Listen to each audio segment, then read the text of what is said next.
How can you eat more food while staying lean? So let's say you've done a diet and you've got yourself in a condition that you'd like to maintain. Now most people revert back to their old way of eating, and then within a few weeks they've regained all the weight that they've lost. This is why we want to implement something called a reverse diet, which is the diet after the diet. It's a strategic way of maintaining your body composition whilst getting to eat more food. Remember, after you've been dieting, you will have a reduced metabolic rate, you will have altered hormone levels, which is going to make you more hungry, and subconsciously you will have reduced something called your non-exercise activity thermogenesis, which gets referred to as NEAT, but it's a fancy way of saying what calories you expend outside of planned exercise. So essentially, we want to bump calories up and start restoring these hormones like leptin, ghrelin, and even testosterone, as well as increase your NEAT. So your body is going to be in a less energy preserving state. But in order to prevent gaining too much weight, we want to be sensible by how much we're increasing it by. So let me show you how I've been implementing my own reverse diet, and I'm actually going to walk you through a full day of eating. So as you can see, I started my reverse diet on the 24th of March. Now prior to this, I ended my calorie deficit on 2200. So this is where I got to the body composition and the body weight that I wanted to be. So to start the reverse off, I bumped my calories up by 300. So I put myself on 2500 calories. And then instead of just looking at day-to-day weigh-ins, I like to look at a weekly average instead, because it gives a more clearer picture of what's going on to your body weight. So for this week, on average, I was 70.2 kg. So then the following week, on the Monday, I bumped it up to 2600. And again, my body weight stayed the same, so 70.2, a weekly change of 0. So again, the following week, I went to 2700 calories instead. And interestingly, and I was very happy about this, my weight actually went down by 0.2 kilos. So again, and this is where we're up to now, I bumped it up to 2800 calories. And importantly, right, if this was a plus 0.2, I wouldn't have increased my calories again. I would have stayed on the 2700. So this is how I'm measuring it, and now I'm going to show you a full day of eating of what 2800 calories looks like. Okay, so for breakfast, we've got a big plate of food, and there's a lot of ingredients, so you're going to have to bear with me whilst I go through them. So to begin with, we've got eggs and avocado on sourdough toast, and then we've got some kimchi down here, and then amongst this pile of veg, we've got some mushrooms, bell pepper, spring onion, and cherry tomatoes. And then once I've had that, I'm going to wash it down with a kiwi. And of course, I'm going to eat the skin. You've got to. And then after that, I'm going to wash it down with my supplements. So vitamin D, omega-3, creatine, probiotic Actimel, and of course, a cheeky Americano. That is meal number one.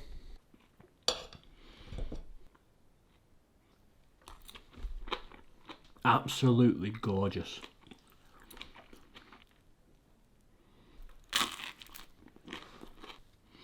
Now remember, the skin is one of the best parts of the kiwi and contains a lot of fibre and nutrients.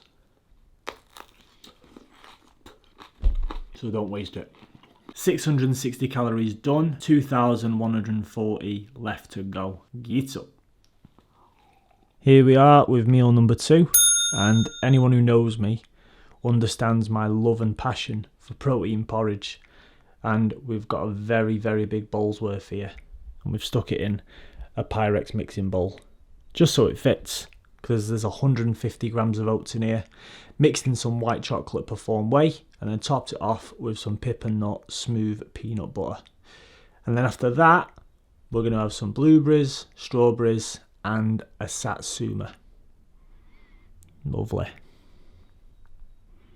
Now, I've always been a big believer in like the best protein powder to put in your porridge is cinnamon donut by Perform, but I've recently had my head turned by this white chocolate. It's special. It is so nice to put into your porridge. I mean, don't get me wrong, cinnamon donut is unbelievable, and I'll always enjoy using that. But this, it's just hitting differently. Really nice. Really nice. So, if you haven't tried it, highly recommend let you get on it in terms of the taste, in terms of how it mixes. Just lovely, to be honest. So I'm going to have this, and then in about an hour and a half, 2 hours. Gonna go to the gym and train push and abs with JJ.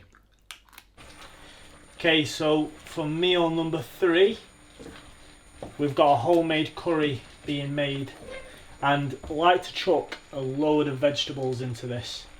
So if you can see, we've got all sorts. We've got chopped tomatoes, got the chicken, bell pepper, mixed beans, sweet corn, courgette, loads of mushrooms. I think there's carrots in there, and just some of the ingredients and seasonings. Got some chopped tomatoes. We've got 5 bean salad, turmeric, cumin, mild chili powder, coriander, mild curry powder, and some salt.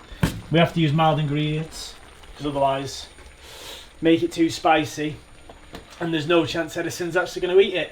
So this will be ready in a few minutes time and I'll show you the final product.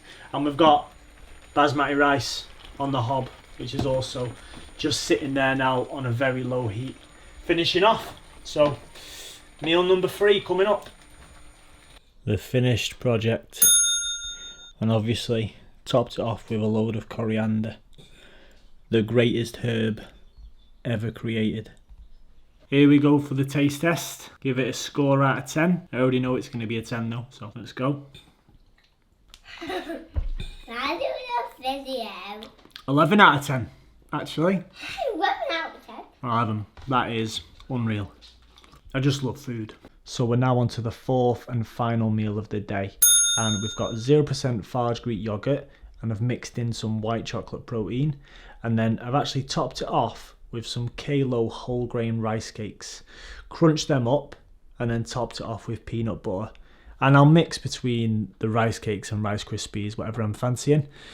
And then I'm going to have 100 grams of frozen mango, frozen pineapple and frozen blueberries, which has been in the microwave on defrost setting.